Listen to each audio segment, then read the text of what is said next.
पूरे देश में हाहाकार मचा हुआ, पॉलिटिकल पार्टी कोई सबूत दे रहा है और आज ऐसे में चुनाव आयोग प्रेस कॉन्फ्रेंस करने जा रहा है। चुनाव आयोग अपनी मूलभूत जिम्मेदारी से पल्ला झाड़ने का प्रयास कर रहा है। पहले चुनाव आयोग कह रहा था ये सारी जिम्मेदारी चुनाव आयोग की है कि वोटर लिस्ट सैनिटाइज होनी चाहिए, शुद्ध होनी चाहिए, उसकी गलतियां दुरुस्त कर रहा है चुनाव आयोग। अब जब सरेआम सार्वजनिक कर दिया कि कितनी सारी गलतियां वोटर लिस्ट के अंदर मौजूद हैं, कितनी सारी विसंगतियां हैं, किस तरीके से फर्जी वोटर लिस्ट के अंदर मौजूद हैं, तो चुनाव आयोग कह रहा है ये जिम्मेदारी तो पॉलिटिकल पार्टियों की थी। एक बात पर तो टिके कम से कम चुनाव आयोग। इसका मतलब चुनाव आयोग और भारतीय जनता पार्टी की जो मिलीभगत है उसके सार्वजनिक होने से चुनाव आयोग के अधिकारी भी इस वक्त बौखलाए हुए हैं। और मिलीभगत कैसे है, वोट चोरी कैसे होती है, उसका एक ताजा उदाहरण तो आज ही देखने को मिल रहा है। दिल्ली के अंदर भारतीय जनता पार्टी वोट चोरी करके चुनाव आयोग की मदद से दिल्ली के अंदर जीती। अगर लोगों के समर्थन से भारतीय जनता पार्टी जीती होती तो आज प्रधानमंत्री की रैली के अंदर लोगों को बुलाने के लिए उनको ऑर्डर पास करके एमसीडी के कर्मचारियों और टीचर्स को नहीं ले जाना पड़ता रैली के अंदर, लोग आते। अगर लोगों के समर्थन से सरकार बनी है तो प्रधानमंत्री की रैली में लोग नहीं आएंगे, ऐसा कैसे हो सकता है? आज जो भारतीय जनता पार्टी कर रही है दिल्ली के अंदर, वो इस बात का खुलासा करता है कि वोट चोरी करके भारतीय जनता पार्टी ने सरकार बनाई दिल्ली के अंदर, और आज प्रधानमंत्री की रैली में जाने के लिए लोग तक नहीं है उनके पास।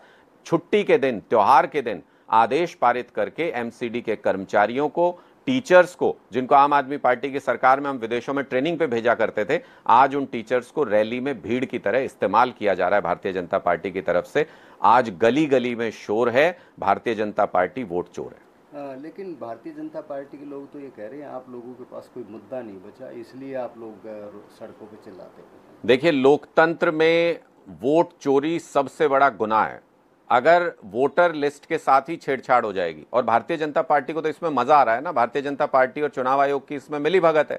दिल्ली के अंदर अरविंद केजरीवाल जी की कॉन्स्टिट्यूएंसी में 1.5 लाख वोट थे, उसमें से 50,000 वोट काट दिए गए। चुनाव आयोग चुप रहा, हमने कंप्लेंट की, चुनाव आयोग चुप रहा। वहां हजारों फर्जी वोट बनाए गए, हमने कंप्लेंट की, चुनाव आयोग चुप रहा। तो भारतीय जनता पार्टी को तो सूट करती है ना ये सिचुएशन कि चुनाव आयोग उनको फर्जी वोट बनाने में, वोटर लिस्ट के साथ छेड़छाड़ करने में मदद करता रहे, और बदले में भारतीय जनता पार्टी की सरकार बन जाए और इन चुनाव अधिकारियों को बाद में बड़े बड़े पदों से नवाजा जाए।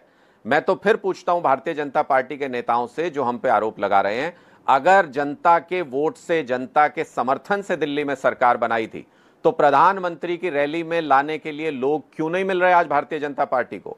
क्यों एमसीडी के कर्मचारियों को, स्कूल के टीचर्स को बाकायदा आदेश पारित करके, त्योहार के दिन उनकी छुट्टी रद्द करके, रविवार के दिन उनकी छुट्टी रद्द करके उनको प्रधानमंत्री की रैली में ढो ढो के ले जाया जा रहा है बसों में? इसका जवाब भारतीय जनता पार्टी दे दे। इससे तो और ज्यादा स्पष्ट हो जाता है कि वोट चोरी करके भारतीय जनता पार्टी ने दिल्ली में सरकार बनाई थी, और आज गली गली में शोर है भारतीय जनता पार्टी वोट चोर है। एक भिवानी में भी एक शिक्षिका का मर्डर हुआ है और उसको लेकर के भी लोग सड़कों पर बैठे हैं। कानून व्यवस्था की हरियाणा के अंदर बहुत बुरी हालत है। जहां देखो गैंगस्टर्स का बोलबाला है, खुलेआम फिरौती मांगी जा रही है लोगों से, दिन दहाड़े हत्याएं हो रही हैं। अगर कानून व्यवस्था और नागरिक सुरक्षा के मामले में अगर आप देखें तो नेशनल सर्वे भी ये कहता है कि हरियाणा सबसे असुरक्षित जगहों में से है पूरे देश के अंदर। मुझे लगता है कि चुनाव जीतने के बाद नायब सिंह जी गहरी नींद सो गए हैं और गैंगस्टर्स की सरपरस्ती कर रहे हैं, इसलिए खुलेआम कानून व्यवस्था की ये हालत हरियाणा के अंदर है। जो विपक्ष की जिम्मेदारी है आवाज उठाने की, मजबूत विपक्ष होने के बावजूद भी कांग्रेस की तरफ से किसी भी जनहित के मुद्दे पर कोई आवाज नहीं उठाई जाती। ये स्पष्ट बताता है कि भूपेंद्र हुड्डा जी और कांग्रेस की भारतीय जनता पार्टी के साथ मिलीभगत है। इस वजह से विपक्ष भी शांत बैठा हुआ है और कांग्रेस और बीजेपी की इस जुगलबंदी में हरियाणा के लोग पिस रहे हैं। कानून व्यवस्था की बहुत बुरी हालत है।